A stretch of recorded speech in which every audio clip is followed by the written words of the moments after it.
ഇച്ചിരി ഒന്ന് താമസിച്ചെങ്കിലും കറക്റ്റ് ടൈമിൽ പറഞ്ഞ ടൈമിൽ എത്തിയിട്ടുണ്ട്. 8:30 എന്ന് പറഞ്ഞു, 8:30 എത്തിയിട്ടുണ്ട്. 2:38 ഖലീഫ ദ ഒഫീഷ്യൽ ട്രെയിലർ. വേറെ ഒരു കമന്റ്സും ഇല്ല.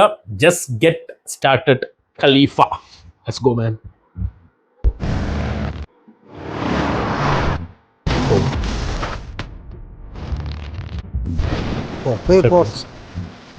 അതാ ഇപ്പൊ നല്ല കഥ.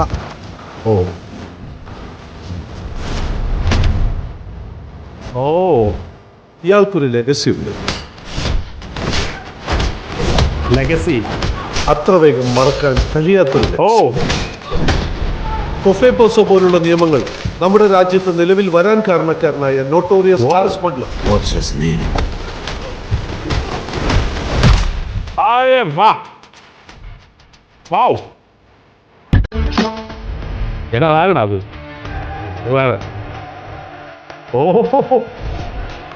എനിക്ക് ഇപ്പോട്ടെ കിട്ടണം.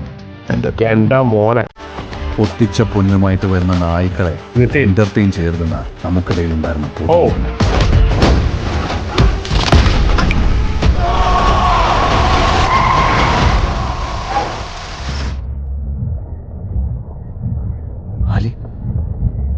ഉണ്ടോ? ക്യാമിയുണ്ടോ? പൊട്ടിക്കാൻ പോവാ. പൊട്ടിക്കടാ. ഒരിടത്ത് കിടത്ത്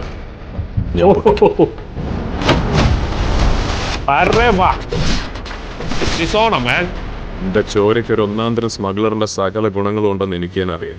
അതിന് വെറുതെ വളം ഇട്ട് കൊടുക്കരുത്. എന്റെ തന്തയോട് പോയി പറയണം. നീ എവിടെ എത്തിപ്പെടരുതെന്ന് ഞാൻ ആഗ്രഹിച്ചോ മോനെ അവിടെയാണ് നീ പോയി ഇട്ടിരിക്കുന്നത്. ഉണ്ടോ?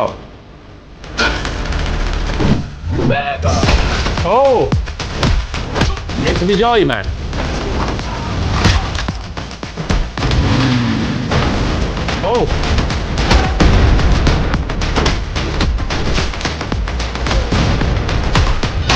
അതിനുള്ളിൽ നിങ്ങൾ ഇന്നലെ പൊട്ടിച്ച എന്റെ പൊന്നൊരു പണവിട കുറയാതെ അവരുടെ കൈ തിരിച്ചേൽപ്പിച്ചില്ലെങ്കിൽ ഇവിടെ അടുത്തത് പൊട്ടും.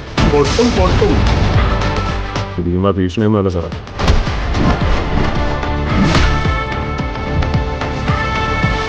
ഉമ്മാണ് ഞാൻ Khalifa, pass one. Nobody. ആരുമില്ല. Yes. Yeah, he comes, man. അതാരെ കൈയാണ്? എന്താ മോൻ അത് പൊളിച്ച്. അറേവാ, ഇത്രേ ഇല്ലു. ഇത്രേ നമ്മൾ പ്രതീക്ഷിച്ചു. ഇതിന്റെ അപ്പുറം ഒന്നും പ്രതീക്ഷിച്ചിട്ടില്ല. കറക്റ്റ് 8:30 വന്ന് പൊട്ടിച്ചിട്ടുണ്ട്. അലി പറയുന്ന പോലെ പൊട്ടിക്കും ഇപ്പൊ പൊട്ടിക്കുന്നു പറഞ്ഞാൽ അവസാനം നമ്മൾ വെയിറ്റ് ചെയ്തിരുന്ന അവസാനം 8:30 ഒരു പൊട്ടിക്കൽ പൊട്ടിച്ച് ചീറും.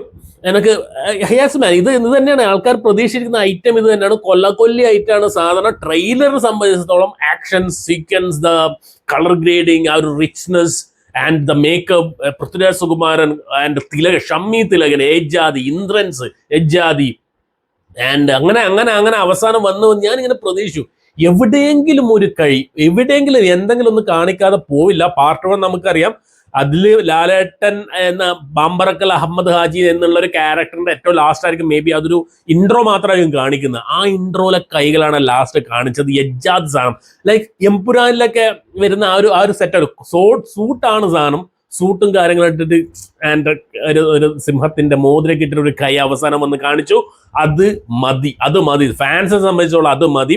And Jakes Bijoy man, what A BGM. അതിന്റെ ഇടക്കെല്ലാം കൊടുക്കുന്ന സാധനങ്ങൾ വേറെ ലെവൽ സാധനങ്ങളാണ് കൊടുത്തിരിക്കുന്നത്. ജേക്സ് ബിജോയിന്റെ അത് വേറെ തന്നെ. അത് തിയേറ്ററിൽ ഇത് കാണുമ്പോൾ ഭയങ്കര ഇതായിരിക്കും. എന്തായാലും 20-ന് ഇന്ന് 16 4 ദിവസമേ ഉള്ളൂ ഓണം. ബത്ലഹേം യൂണിറ്റ് വേറെ തന്നെ. പക്ഷെ ഖലീഫ ഈസ് നദർ ലെവൽ. അറിയില്ല എന്താണ്. വൈശാഖാണ് സംവിധാനം. ആൻഡ് പൃഥ്വിരാജിന്റെ ലാസ്റ്റ് 2-3 സിനിമകൾ തന്നെ ഫ്ലോപ്പ് ആയിരുന്നു. ഇത് വലിയൊരു ഭാരം അല്ലെങ്കിൽ വലിയൊരു പ്രതീക്ഷ പൃഥ്വിരാജ് സുകുമാരനെ സംബന്ധിച്ചിടത്തോളം ഉണ്ട്. ഇത് ഹിറ്റ് ആവണം എന്തായാലും 100% അങ്ങനെ രീതിയിൽ തന്നെയാണ് വരുന്നത്. പക്ഷേ ട്രെയിലർ ഈസ് മാസീവ് ട്രെയിലർ ആയിട്ടുണ്ട്. ഒരു രക്ഷയിൽ ഒന്നും കട്ട്സ് ആൻഡ് എഡിറ്റ്സും ആക്ഷൻ രംഗങ്ങളും പെർഫെക്റ്റ് ആയിട്ടുണ്ട്. ഇതിൽ വലിയ ആക്ഷൻ ഒന്നും ഇല്ല ആണ് പൃഥ്വിരാജ് പറയുന്നത്. പക്ഷേ ഉള്ള ആക്ഷൻസ് അത് വേറെ ലെവലായിട്ട് വരും എന്നുള്ള പ്രതീക്ഷിക്കുക. ഏതായാലും ഇനി ഒന്നും പറയണ്ടല്ലോ. മറ്റന്നാൾ 4 ദിവസം കഴിഞ്ഞാൽ പിന്നെ നമുക്ക് തിയേറ്ററിൽ പോയിട്ട് കാണാം എന്താണ് അവസ്ഥ എന്നുള്ളത്. മാമ്പറക്കൽ അഹമ്മദ് ഹാജിയുടെ ഇൻട്രോ അത് എവിടെയാണ്, എങ്ങനെയാണ് പ്ലേസ് ചെയ്യുന്നത്, എന്താണ് സംഭവം, എന്ത് ലുക്കാണ് ഇതെന്ന് നമുക്ക് അറിയുന്നില്ല. കുറെ AI പിക്ചറിലൊക്കെ വരുന്നുണ്ട്. പക്ഷെ അതൊന്നുമല്ലല്ലോ. പിക്ചറിൽ ഏത് ഗെറ്റപ്പിലാണ് നമ്മുടെ ലാലേട്ടൻ. ഒരു ഫാദർ സൺ കോംബോയിൽ ഈ വരുന്നതെന്ന് പറയാൻ പറ്റില്ല. എന്തായാലും പോസിറ്റീവ് വന്നാലും മക്കളെ ഒരു രക്ഷ ഉണ്ടാവില്ല. പിടിച്ചാൽ കിട്ടാത്ത രീതിയിൽ കയറി അങ്ങ് അടിക്കും, പ്രത്യേകിച്ച് ലാലേട്ടൻ കൂടി വരുന്ന സമയത്ത്. സോ മക്കളെ ഹൈപ്പ് ഈ ലെവലിലാണ് പീക്ക് ലെവൽ ഹൈപ്പാണ് കൊടുത്തിട്ടുള്ളത്. മാസീവ് ട്രെയിലർ, ഇൻട്രസ്റ്റിംഗ് ട്രെയിലർ, അടിപൊളി. ഇനി നമുക്ക് 20-ാം തീയതി സിനിമ കണ്ടു വന്നിട്ട് നമുക്ക് പ്രതികരിക്കണം ബാക്കി കാര്യങ്ങൾ. ഏതായാലും സിനിമ ബുക്ക് ചെയ്യാത്ത ഒരു ടിക്കറ്റ് ഉണ്ടെങ്കിൽ പെട്ടെന്ന് ബുക്ക് ചെയ്യാൻ ഞാനിപ്പോൾ ടിക്കറ്റ് ബുക്ക് ചെയ്യാൻ പോവാണ്. So thank you so much guys, നിങ്ങളുടെ അഭിപ്രായങ്ങൾ രേഖപ്പെടുത്തുക. So keep watching. Guys, Balton reacts.